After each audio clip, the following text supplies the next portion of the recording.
Kwa namna ya kuswaki, huu hapa ndio mdomo wetu.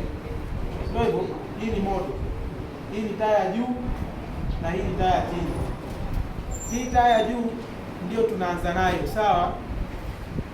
Meno yetu yana surface. Tunajifunza yanakuwa na hii surface ya juu, sawa?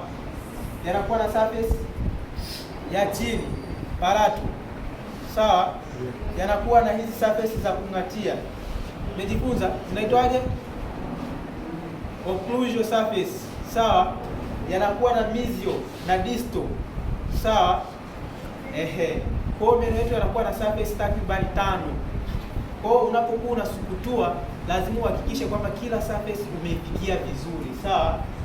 Kila surface umefanyaje? Umeifikia vizuri. Kwa hiyo kikawaida huwa tuna brush in circular motion kwa kuzungusha. Mswaki wetu tunakuwa tuna brush kwa kuzungusha. Unapo brush meno yako. Kwa mfano kama hapa nikianza kubrush naanzia na meno ya juu. Nitaanza kubrush kwa kuzungusha. Unaona? Unaona? Kwa hiyo unakuwa brush unazungusha. Unazungusha. Na hivyo unageuza mswaki wako unazungusha.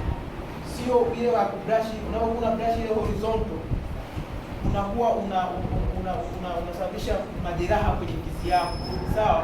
Lakini unapokuwa brush kwa kuzungusha, kwanza inakupa rahisi kutoa uchafu ambao umejiingiza huko ndani kwenye hizo ambazo tumesema mesial na distal. Inakuwa ni rahisi, sawa? Ukishamaliza kuswaki huku juu maana utaachama kidogo, utazungusha na kwa ndani, sawa? Na huku na penyewe unakuwa unazungusha, unakuwa unasafisha kwa kuzungusha, sawa? Hivyo hivyo ukishamaliza kuna occlusal surface. Hizi surface pia lazima uhakikishe umeziswaki vizuri, sawa? Ukimaliza hapo utakuwa umemaliza taa ya juu, utashuka taa ya chini. Vivyo hivyo utaanza na surface yako ya huku nje. Inaitwaje surface? Umesoma? Bado? Basi mtazisoma hizi surface. Kuna surface takriban 5. Nimesema kuna mesial, distal, palato, hii ya chini ni lingo. Sawa? Ya juu palato ni lingo, ya huku chini kwenye ulimi ni lingo. Kwa utasafisha kwa namna hiyo. Utaanza hivyo hivyo kwa kuzungusha, unazungusha na huku unakuwa unazungusha, safisha kwa ndani, unakuwa unazungusha, sawa? Unazungusha. Unazungusha. Ukifanya hivyo unakuwa umaliza. Kuja kwenye safi za occlusal za kung'atia. Safisha. Huu pia huo kuna bakia na mabaki ya chakula. Kwa hiyo lazima uhakikishe umefanyaje? Unasafisha. Ukimaliza hapo kovu lako unakuwa hujatema bado. Unatoa ulimi wako nje. Sawa? Unatoa ulimi hapa, hatuna ulimi lakini huu kwa mfano nitaonyesha hapa, huu ndio ulimi wangu, sawa? Ninatoa nje. Sawa? Ninapokuwa na swaki ulimi, si swaki kwa kupeleka mswaki hivi.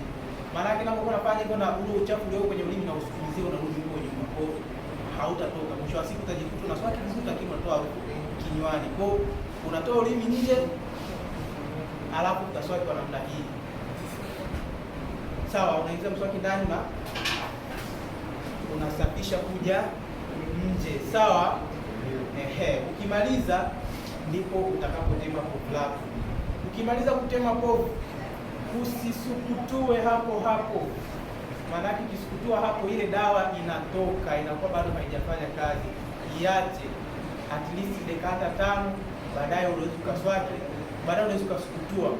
Lakini hata usiposukutua haina shida. Lakini kama ukijisi hauko vizuri, baada ya muda kidogo sana unaweza ukasukutua ukaendelea maisha mengine. Ni kwa nini tunaanza na hii taa ya huku juu? Ni kwa nini? Nani atakaniambia? Kwa sababu mtasoma huko mwishoni. Hii taa ya huku juu, hii taa ya chini inakuwa ina opening za zile salivary glands. Mtasoma, najua mjasoma, sio hivyo? Zile opening zinakuja ku open hapa chini. Kwa hiyo zinapo open hapa, wewe ukianza kuswaki, kusukutua kuanzia huku chini, inakuwa ni rahisi kutengeneza povu. Ambapo ukija kufika huku unajikuta povu limejaa, kwa hiyo itakulazimu uanze kutema dawa mapema. Kwa hiyo ukianzia huku, kwa sababu huku hakuna opening huku, Kwa hiyo unaweza ukaswaki vizuri, ukija kufika huku umeswaki, lile povu linakuwa ni la kawaida, na hata ukimaliza sasa unaweza kufanyaje?